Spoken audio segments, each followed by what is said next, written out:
Hi, welcome to Wrinkles Society of Hope. My name is Summer Carter and I'm founder of Wrinkles. Today you will have an amazing woman come and share her story of the wrinkles that she had to press through in life in order to become the Miss Corporate Louisiana, the Miss Married to Her Purpose, doctor, veteran, more and more amazing titles. But most amazingly, she's a woman that has pressed through her wrinkles.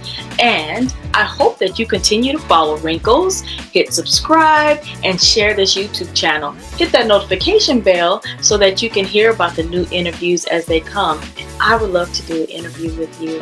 So sit back, listen in on all the jewels of how you can be married to your purpose. Can't wait to hear from you.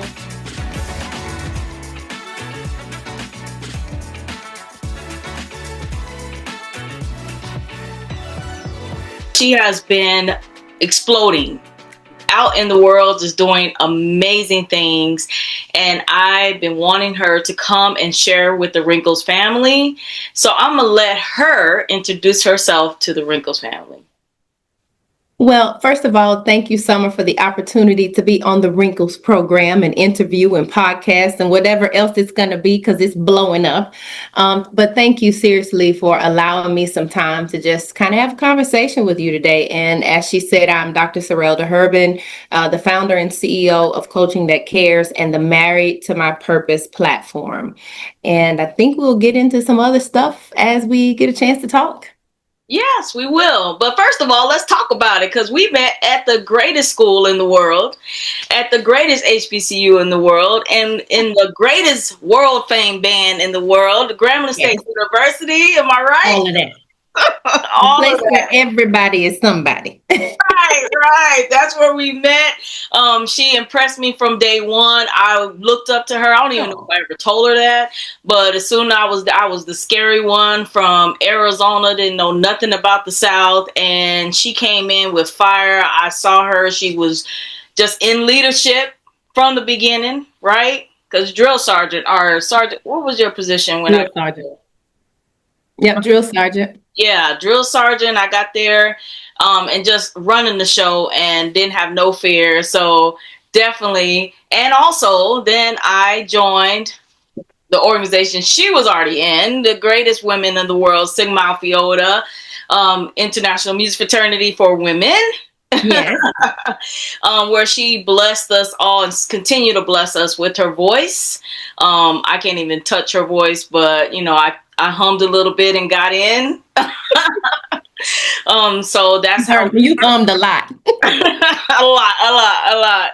And then also we are both part of Divine Nine. I of course am Alpha Kappa Alpha Sorority Incorporated, and my beautiful sister is part of Zeta Phi Beta Sorority Incorporated. Right. Defined sisterhood of the Divine Nine, and just showing us about why we are here to give back to community and purpose. Making sure that we support other women out here in the world. I think we started from the beginning, and here we are now. And as you see, no wrinkles on her face. Girl, look. Don't let me get close to this camera. So tell me, how did you feel with any, because I don't see any physical, you look the same, even better, I think sometimes. How did you feel when because I had changes. How did you feel when you had just like a little physical change? Because I was in the military, I was moving around so fast. My profession required me really not to be still. But then once I stopped moving, that's when the stress and the anxiety came, and I was going to my doctor's appointment saying, listen, I got pins in my feet. I got wire in my feet. I can't run anymore. This is different. Every day I had to get up and run and do physical training in the military. And then it stopped back in 2016. And so I said, I have to have an alternative, because it psychologically, I couldn't process it. I could not process it. I couldn't run every day, which means I was gaining weight, which means I was stress eating, and it was just a cycle. And the doctor was like, well, number one, you're predisposed to diabetes because your family history has it in there. So carbs are not your friends. They make you gain weight faster than the average person. So you have to find alternatives. You've got to have a good eating regime. So for me, it was a direct reflection of the lifestyle that I had lived for so long. Even in college, we were moving around a lot. I was in ROTC, I was in band. Band was probably more strenuous than the football team, really, Yes. because we didn't practice one time. We practiced several times a day. Right. And so our metabolism never really got to slow down. We were always moving. And so going from one profession or one environment to the other that was so busy, slowing down was something that I had to learn. Wow, that speaks volumes because I know there's a lot of women, including myself, who has tried to get back recently in the gym. And it's funny because I was so frustrated last night. I was in this hip hop dance class, being in Gremlin band, I'm used to dancing and that's something I enjoy. And when Yeah. I was so frustrated, I couldn't keep up. Because my ankle, I had broke my ankle a couple years ago, Oh my things like goodness. that, and my ankle kind of like glitched a little, and I was so upset. But Oh my it is goodness. part of our life, and you have to adjust. And I'm glad you brought that up of adjusting to what diet works for you. Mm-hmm. It's not the same for all of us, right? It's not. And even as we get older, the diet changes. Like we can't, sometimes we could eat anything. And then we were in college, we was eating anything because we was moving and shaking and going to the cafeteria and coming back and burning off the carbs. But now, we're eating and driving and talking and we forgot about the meeting and the kid has to be picked up. And then we got to go to another meeting. Oh, I forgot these two meetings. And then it just keeps piling up. Life does not stop.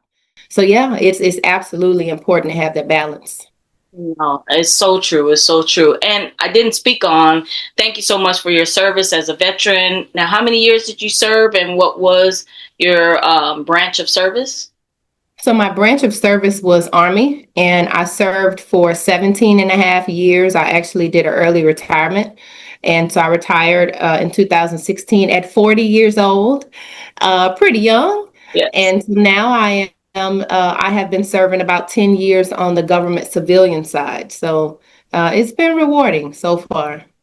Well, thank you for your service. It's something amazing to see those that are served and continue to serve our country. So we definitely appreciate you. Well, thank you. Proud to have served. And as you go through journeys in life, we have to press through some wrinkles as we go through this journey and serve our country or serve people. Yeah. What is a wrinkle that you want to share with our Wrinkles family today? There's so many wrinkles. I need to get my life's iron out. You got me over here thinking about how I could write a book about the wrinkles in my life. See, my brain, it needs to be still because that's not why I'm here. I'm not here to have a mastermind on my next book title, but you just gave me three of them. But anyway, I think lately the divorce, having been married 23 years and not wanting to file for divorce, and I actually filed.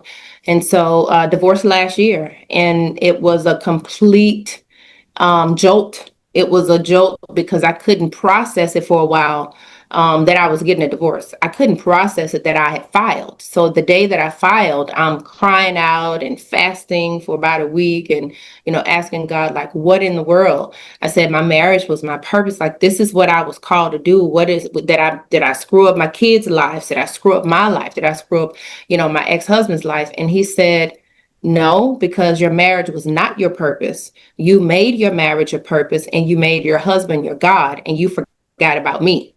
And that threw me because I'm a church girl. I grew up in the church. I'm like, are you kidding me? Like, no, that's not it. And I'm over here telling God, no, I think you got this one wrong. This is not right. Like, I was at church. Our family would go places together. I would celebrate my family. And God said, well, not only did you make your marriage your purpose and your husband your God, but you spread your identity all over the place. So I need you to come back to your center and be married to yourself first. I said, I got it. And that's where the Married to My Purpose platform came from. That's how it was birthed. So now what I'm doing, as I'm healing, because it's not I don't think healing is a destination. Now that I've been a part of this journey, healing is not a destination. You evolve, you respond traumatically less to a situation, but I think it's going to be a lifetime thing that kind of stays there with you, of evolving. Anything could trigger you, anything. You could have a smell, you could have a song that comes on, you could have a TV show that reminds you of a moment, whatever that moment may be. You know, I have two children. One's graduated from college and the other one is getting ready to graduate from high school. And so their lives are different. And for me, my focus is, if I'm going to be married to myself, I've got to teach them to do the same thing. And I'm not sitting down, okay, every day at 7 o'clock, we're going to have a meeting. I'm modeling it with my life. I'm modeling it with my lifestyle. Now, let's be clear. I don't have my whole face on today, but I'm still kind of cute. Well, you know, I have to fight folks off. You know, people are interested, and I just don't feel, number one, that I'm ready to do that. Number two, my children are already seeing, you know, their dad has moved on. So that was a jolt for them. You know, for me, I'm saying they already have a jolt. I don't need to add more to the fire. Now, don't get me wrong. Mom, why don't you have a man? It's by choice. Let's be clear. It's not that I can't have one. It's just that I don't choose to have one. And I think this time of me being married to my purpose over the last, 2 years, because it kind of birthed right when I filed for separation in 2023. People have come to me that had issues in their marriage. People have come to me that have lost themselves, and it wasn't even attached to marriage or divorce. So for me, I'm learning, wait, this married to my purpose thing is attracting different types of people. It's not just people that are married. It's not just people that are divorced. It's people that are sitting in jobs they shouldn't be in. It's people that are sitting on books that they didn't write. It's people that are sitting on a business that they haven't launched. We can go on and on. There's so many different angles to this that I didn't even think of. I was just being obedient by God saying, you got to get back to your center and be married to yourself first. I was at a conference in Atlanta, a power networking conference about 2 weeks ago, and happened to be sitting by one of an actor that's in this show, Carl Weber's The Family Business. Had no idea that this guy was that guy until I looked over and I asked him his name, and he was like, "Yeah, as a matter of fact, I am." I'm like, "Can I interview you?" And he was like, "Sure." I'm like, "Are you kidding me?" In my head, I'm like, I'm going crazy. Ah! So I had to, keep my little starstruck energy down and interviewed him. And now we talk almost every other day. It just blows my mind because I'm like, all I did was ask. My first lady we have an ask conference that we have at our church in April, and last April that was ask, seek, and knock. And of course, it's based on the scripture, but I've been learning to just ask. Just ask. All somebody can do is say yes or no. I'm having a conference that's coming up, and I asked some speakers to speak, and others, the floodgates, for whatever reason, is starting to open. And I'm looking into my customer relations system and database and looking at the analytics, and I'm like, wait, that wasn't there yesterday. Oh my gosh, somebody else signed up to be a speaker. So now I got to go, the system is congratulating them. So the doors have been opening in so many ways that I have not expected. I'm excited. I see the doors. I'm blessed by looking at your doors open. I really am. Because we talked about divorce when we saw each other. What was that, July? I don't remember. Mm-hmm. And I was devastated. Yes, as many have been. And yeah. some of the people are still dealing with it, but yeah. Yeah. And then from there, you just started popping up on all the great things that are coming. And I'm like, God, this is amazing. This is amazing. What advice would you give to someone who just is in the beginning of their process of trying to find their purpose?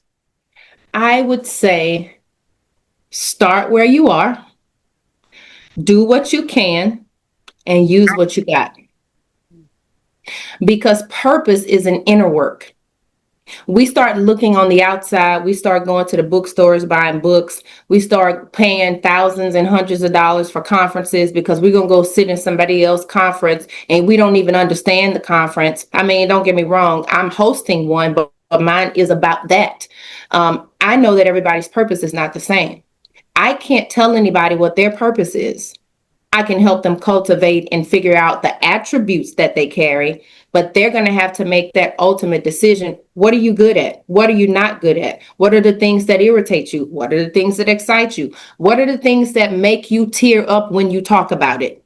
All of that creates the sweet spot for your purpose from where you are to where you need to be. Because here's the reality. Some people probably have never operated in their purpose. They've operated in mama's purpose. They've operated in grandma's purpose. They've operated in daddy's purpose, whoever the caregiver was that they were raised by, whoever was a role model. You're trying to be a doctor and you making C's and D's in school. I can't be a doctor. I might take 20 years to get there, maybe. But is that really what I'm supposed to be doing? Or did I pick that up from somebody that was excited about what they thought was success? We didn't have these conversations in my house because I was raised by my grandmother. She was trying to make ends meet for all the grandkids. I remember getting a getting a model packet in the mail. My grandma said, "Throw that mess in the trash. We don't do that over here." I'm like, what? I was so torn. Now, I'm not a model. Now, I can be when I dress up, you know. Right. I'm a forever model in my head, but in my, I'm using that as an example because who knows what doors that could have opened. But in her mind, that's not priority. Survival is priority. Here's what I'll leave you with this whole answer of where should people start with their purpose. If you're starting with survival, you're not operating in purpose. You've either gotten stuck in somebody else's purpose, you never knew your purpose, or a circumstance caused you to be paralyzed in doing absolutely nothing. So if it's a struggle all the time, either something happened to stop you on the path of you being on the right journey, or circumstances just kind of took you out where you're like, it's not even worth it. Yeah, you are. You are worth it. You are enough. And I think some people just need to hear that. You gotta start where people are. You gotta reach people where they are. It doesn't matter what environment I'm in. That guy that I was talking about, that was a celebrity actor, he's going through a divorce. How did I know? How was I supposed to know that? I did not know this man was going through divorce. He was asking me about my platform. I was telling him exactly what I told you and almost had tears in his eyes. He said, "I feel like you are speaking my story verbatim." Had no idea. Who knew? Now he's inboxing me, texting me, gave me his personal cell. If you ever need anything, really? If I ever need anything? Yeah, it's a whole lot of things that I could come up with in the future because my brain, I'm always strategizing something. So it's amazing how just speaking your truth with boldness, it takes courage for you to stand up and walk and start again. My last thing that I'll say on that is to remember you can begin again. No matter where you are right now, you could be in a place. You can still begin again. I'm getting ready to turn 50 next year. I had not imagined that I was going to have to start over, learn how to date. I don't even know, what you're supposed to do. Or, I don't want to buy extra clothes. Am I supposed to drive myself there? I don't know what I'm supposed to be doing.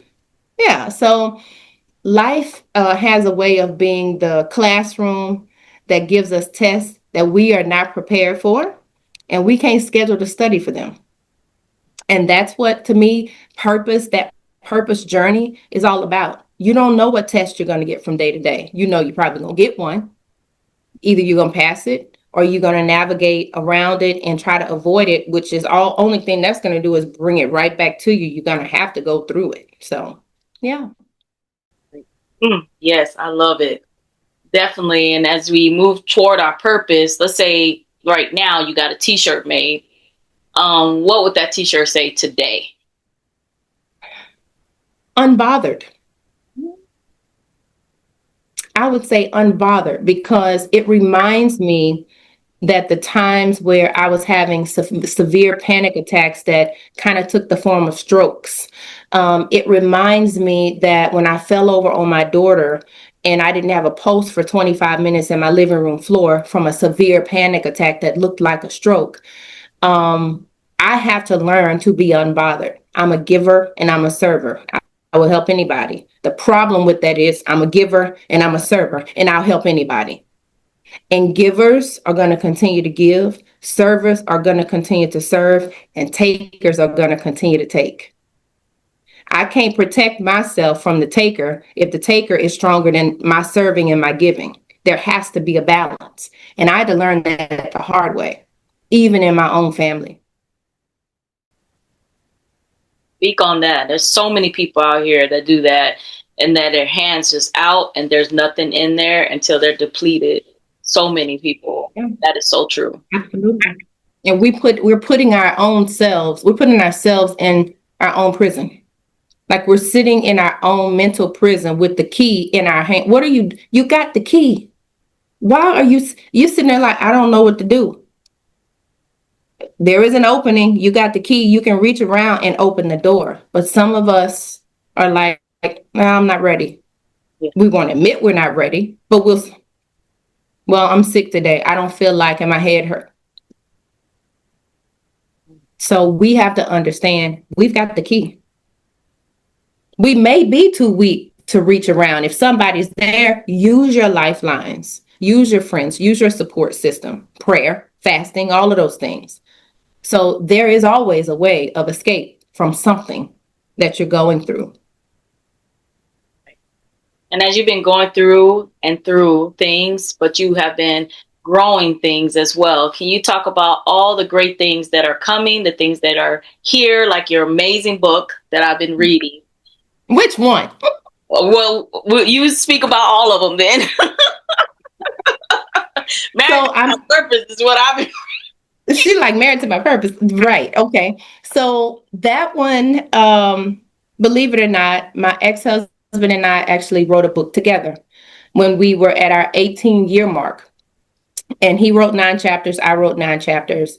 And soon after is when we filed for separation. So we pulled the book from print. It's no longer in print.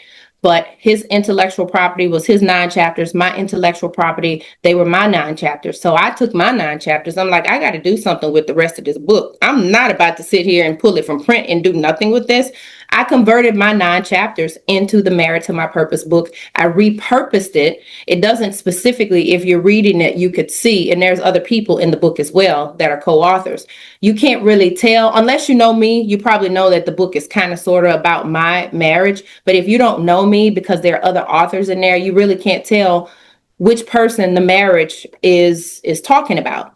So for me, I repurposed it so that it was a little bit more general in nature, but it does still talk about marriage. So for me, that's one of the things, being able to write. It's therapeutic for me. I just finished book project number 12, the reinvention of you. I was a co-author with, I think, 44 other authors in this book. In terms of understanding how you can have yourself organized as a queen.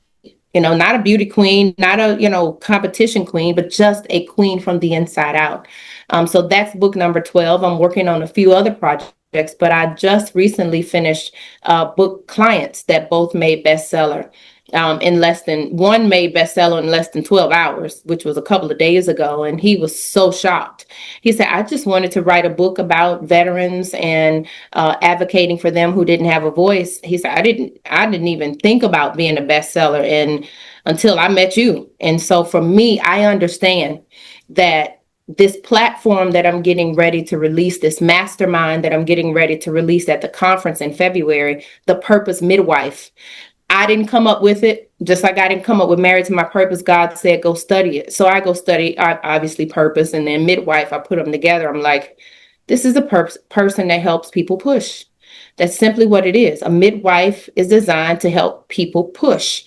It's a guide. That's really what it is. And so obviously there's more in-depth stuff with the blueprint of it and all of that. So I'm excited to release that at the conference, among other coaching programs, signature programs that I have. So that's one thing. I will be in Las Vegas next week, actually. I'll be receiving a global award for consulting and culture.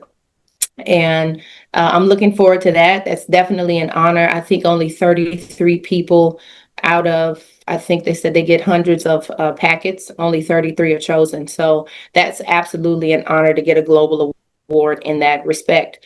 I'll be speaking on a virtual conference for a Paris conference for women's education and studies, to talk about being married to your purpose. I did a white paper, submitted it, and it was accepted. So I'm looking forward to continuing the conversation around women or people in general being married to their purpose and what that looks like.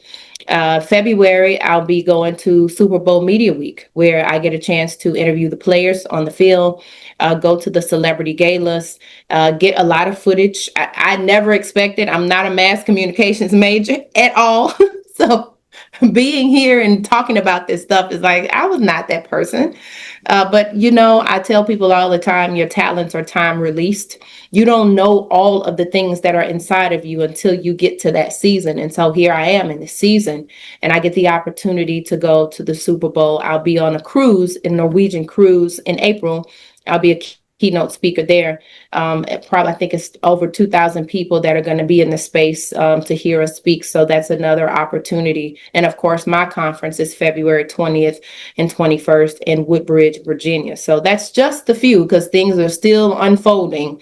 In between all of that, to be honest, I'm just going to be very transparent with you here.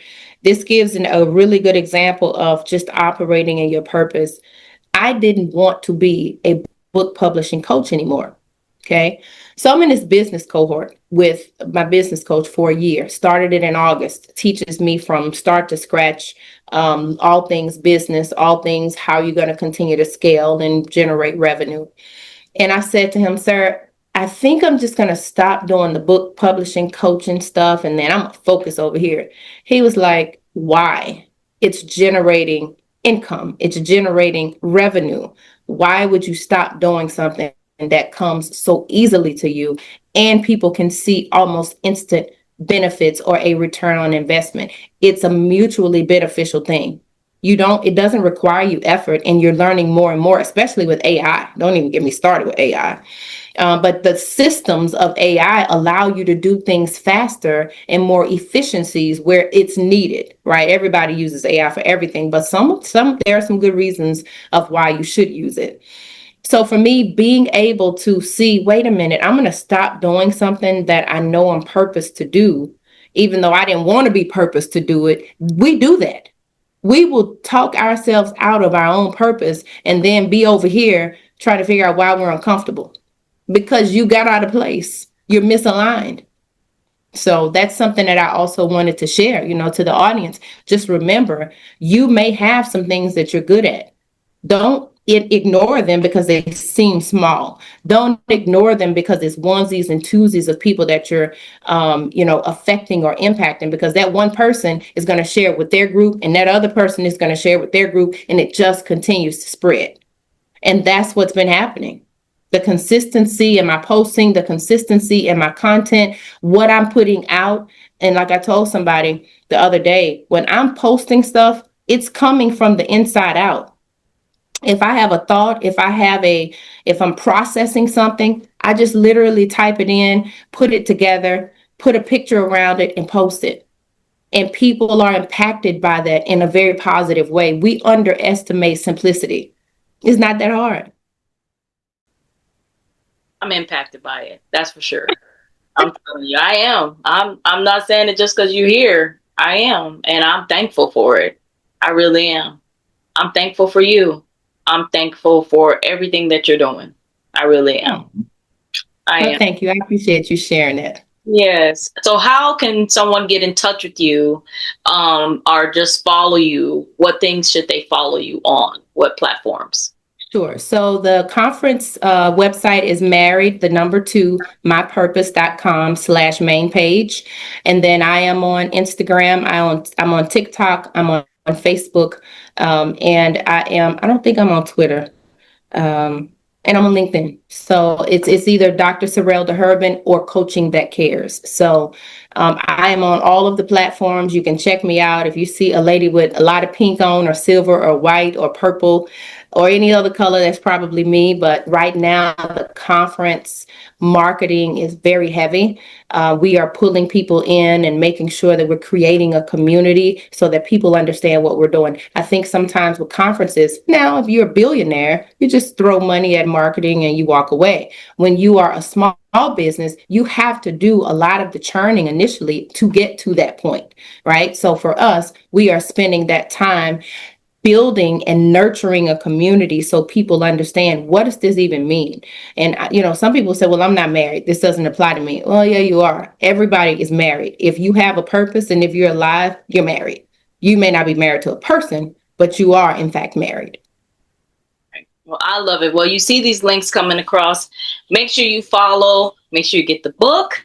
Make sure you try to attend a conference, because I'm going to try.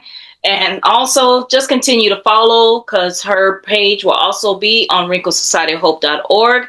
Just go to her beautiful face, click the link, and you can get to her. Sis, thank you so much for coming to Wrinkles today.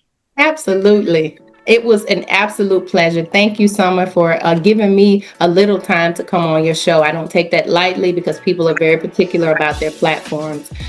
So thank you for the opportunity. Thank you. Love you. Continue to. Love you too. And everybody, continue to follow. Bye, Wrinkles.